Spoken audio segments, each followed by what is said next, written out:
When I was 7 years old and my sister was just 5 years old, we were playing on top of a bunk bed.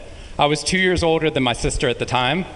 I mean, I'm 2 years older than her now, but at the time that meant she had to do everything that I wanted to do, and I wanted to play war. So we were up on top of our bunk beds, and on one side of the bunk bed I had put out all my G.I. Joe soldiers and weaponry, and on the other side were all my sister's Milos and ponies and ready for a cavalry charge. There are differing accounts of what actually happened that afternoon, but since my sister is not here with us today, let me tell you the true story.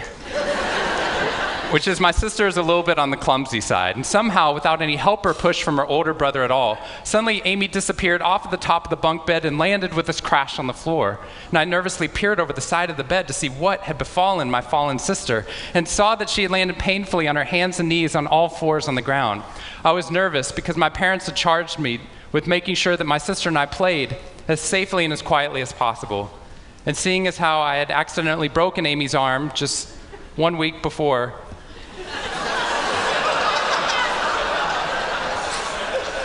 heroically pushing her out of the way of an oncoming imaginary sniper bullet, for which I have yet to be thanked. I was trying as hard as I could. She didn't even see it coming. I was trying as hard as I could to be on my best behavior, and I saw my sister's face this wail of pain and suffering and surprise, threatening to erupt from her mouth and threatening to wake my parents from the long winter's nap for which they had settled.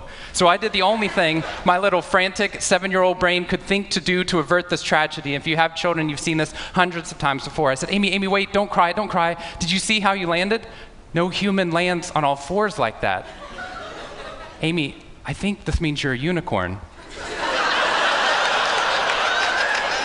Now that was cheating, because there's nothing in the world my sister would want more than not to be Amy the hurt 5-year-old little sister, but Amy the special unicorn. Of course, this was an option that was open to her brain at no point in the past, and you could see on my poor, manipulated sister's face conflict, as her little brain attempted to devote resources to feeling the pain and suffering surprise she just experienced, or contemplating her newfound identity as a unicorn.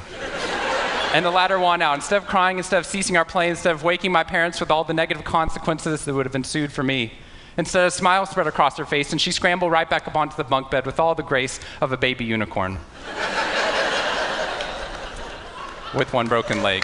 What we stumbled across at this tender age of just 5 and 7, we had no idea at the time, was something that was going to be at the vanguard of a scientific revolution occurring 2 decades later in the way that we look at the human brain. What we had stumbled across is something called positive psychology, which is the reason that I'm here today and the reason that I wake up every morning. When I first started talking about this research outside of academia, out with companies and schools, the very first thing they said to never do is to start your talk with a graph. The very first thing I wanted to do is start my talk with a graph. This graph looks boring, but this graph is the reason that I get excited and wake up every morning. And this graph doesn't even mean anything. It's fake data. What we found is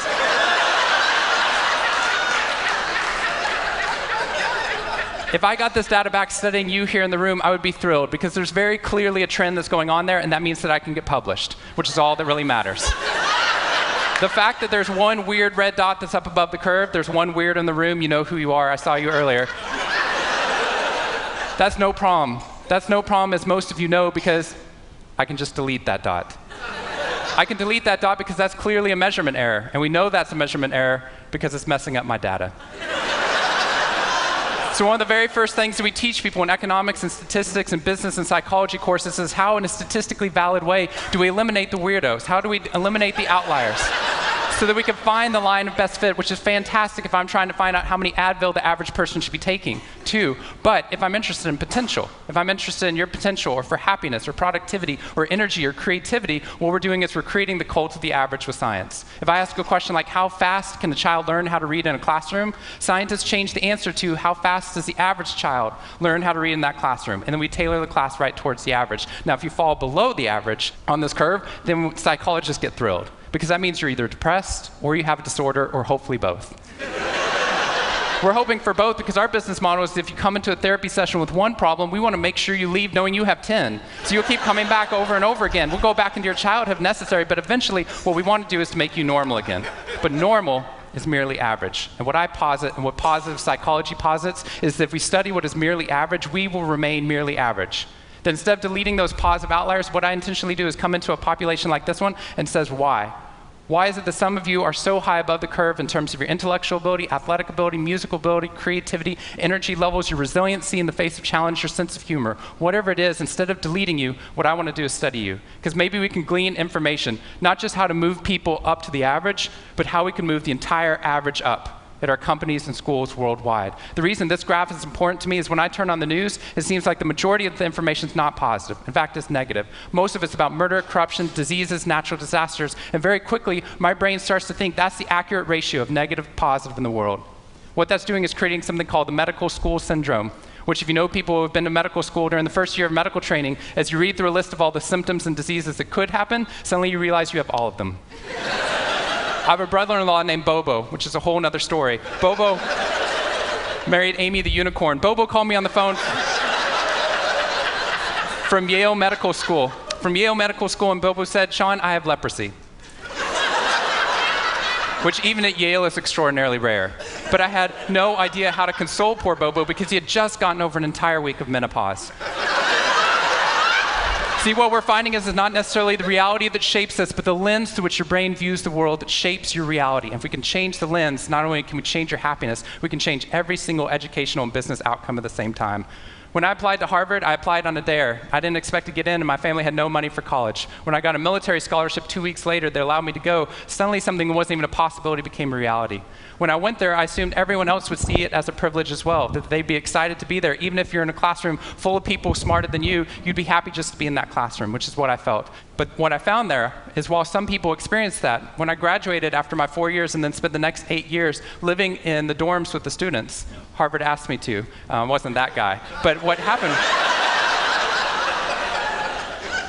I was an officer of Harvard to counsel students through the difficult 4 years, and what I found in my research and my teaching is that these students, no matter how happy they were with their original success of getting into the school, 2 weeks later, their brains were focused not on the privilege of being there, nor on their philosophy or their physics. Their brain was focused on the competition, the workload, the hassles, the stresses, the complaints.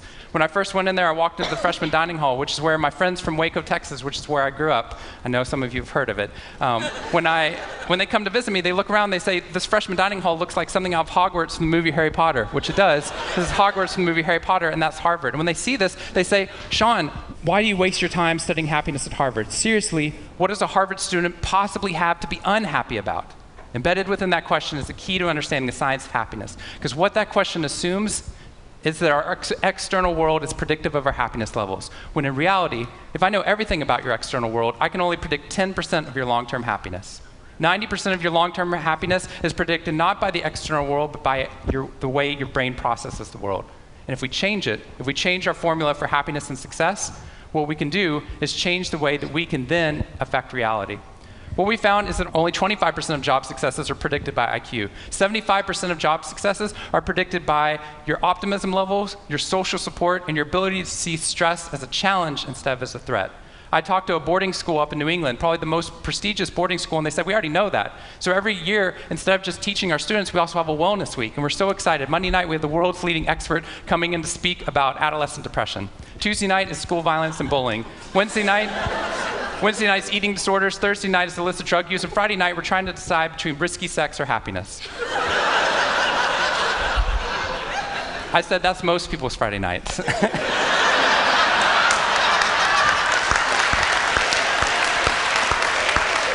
Which I'm glad you liked, but they did not like that at all. Silence on the phone. And into the silence, I said, I'd be happy to speak at your school, but just so you know, that's not a wellness week, that's a sickness week.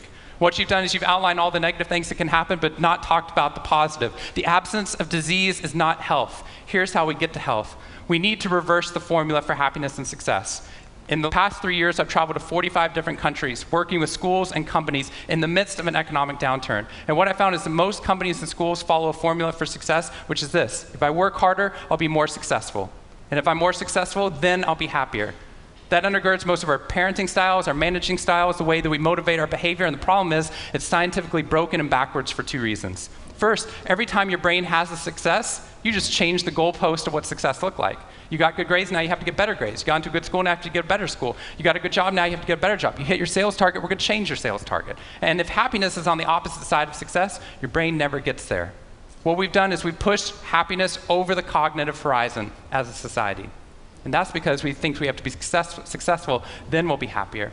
But the real problem is our brains work in the opposite order. If you can raise somebody's level of positivity in the present, then their brain experiences what we now call a happiness advantage, which is your brain at positive performs significantly better than it does at negative, neutral, or stressed.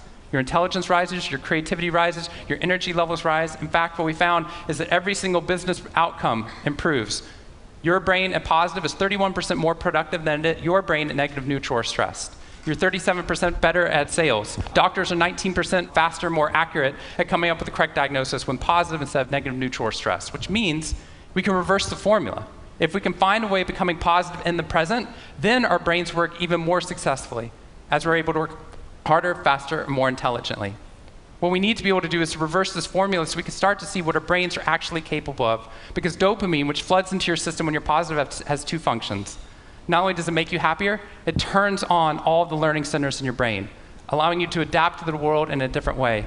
We found that there are ways that you can train your brain to be able to become more positive. In just a 2-minute span of time, done for 21 days in a row, we can actually rewire your brain, allowing your brain to actually work more optimistically and more successfully.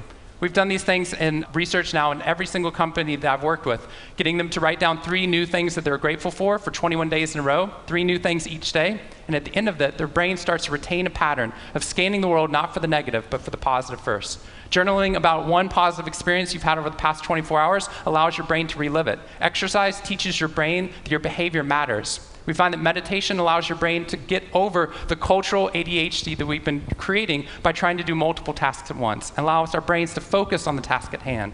And finally, random acts of kindness or conscious acts of kindness. We get people, when they open up their inbox, to write one positive email praising or thanking somebody in their social support network. And by doing these activities and by training your brain, just like we train our bodies, what we found is we can reverse the formula for happiness and success, and in doing so, not only create ripples of positivity, but create a real revolution. Thank you very much.